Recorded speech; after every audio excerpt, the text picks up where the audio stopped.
Olá, galerinha! Tudo bem com vocês? Bom, hoje nós vamos começar o tema 4 da apostila, que fala a respeito de problemas urbanos. E para falar sobre problemas urbanos, a gente vai começar falando a respeito da habitação. Para falar sobre isso, primeiro a gente tem que lembrar que nem todas as famílias possuem as mesmas condições financeiras. Então, por isso, nós temos diversas famílias que vivem em condições muito precárias de moradia, onde muitas vezes uma família com uma grande quantidade de pessoas divide um cômodo ou dois cômodos pequenos, o que faz com que elas vivam em condições muito precárias.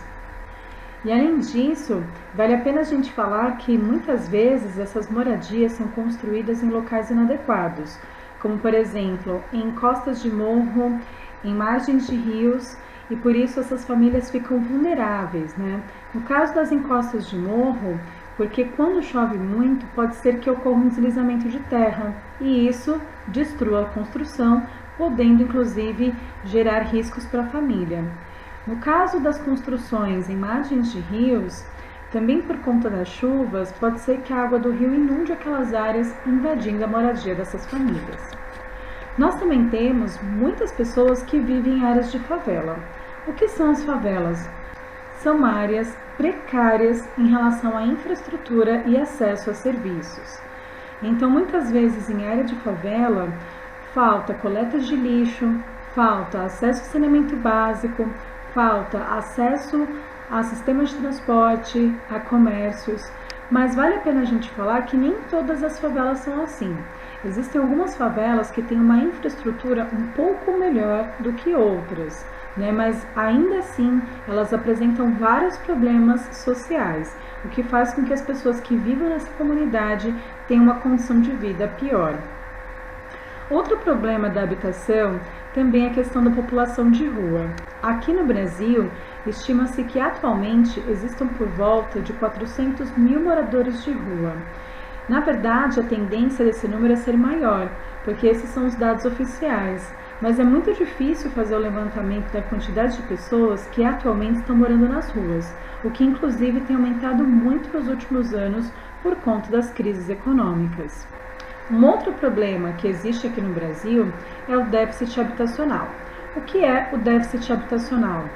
Nós temos milhões de pessoas que precisam de moradia, né? Inclusive as pessoas em situação de rua ou as famílias que moram nessas condições precárias, tal como eu citei, e que poderiam ter acesso então a moradias que inclusive estão vazias, que inclusive estão abandonadas, né? Mas por que essas pessoas não conseguem ter acesso a esses lugares?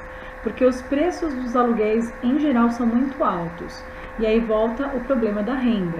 Então nós temos várias moradias, né, uma grande quantidade de moradias que estão há anos sem serem alugadas, estão vazias há muito tempo, que estão abandonadas inclusive, e por isso estão se deteriorando, enquanto nós temos várias famílias e várias pessoas em situação de rua que poderiam então conseguir acessar essas moradias. Mas tudo isso fica muito complicado pela questão da renda. Com o preço dos aluguéis altos, fica difícil para essas famílias que possuem renda baixa ou para as pessoas em situação de rua, mesmo que elas consigam emprego, que elas consigam arcar com o preço dos aluguéis desses lugares. E isso acaba gerando movimentos de ocupação nessas áreas. O que são as ocupações?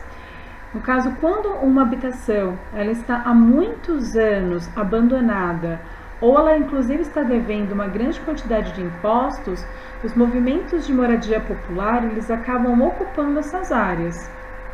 Então diversas famílias elas passam a ocupar e viver naquela área e elas reivindicam que o Estado transforme aquelas áreas em moradia popular. E o que seria isso? Né? No caso, diminuir o preço dos aluguéis para que as pessoas consigam morar nessas áreas. Então, os movimentos de moradia nas áreas urbanas, eles reivindicam isso. Eles ocupam uma área que está há anos sem ser utilizada, para que o governo consiga então deixar um aluguel num preço em que essas famílias consigam pagar. E para reivindicar isso, eles acabam ocupando essa área e isso acaba então pressionando o governo a tomar alguma decisão, alguma atitude em relação a isso. Um outro problema também muito presente em áreas urbanas é a questão do transporte público, principalmente em países em desenvolvimento. que são aqueles conhecidos como países subdesenvolvidos. Nesses países, faltam sistemas viários. O que seriam sistemas viários? Ruas, avenidas, túneis, marginais e assim por diante, né? Então, faltam locais para a passagem de sistemas de transporte, assim como também faltam sistemas de transporte para atender a demanda da população.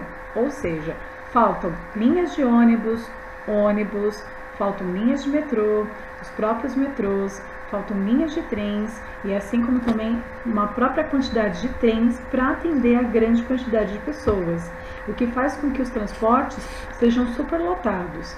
Mediante a isso, as pessoas que conseguem pagar, elas acabam comprando carros e circulando apenas em carros, que acaba aumentando o congestionamento e gerando uma maior poluição e também piorando a qualidade de vida das pessoas. Eu vou parar por aqui e a gente continua na próxima aula.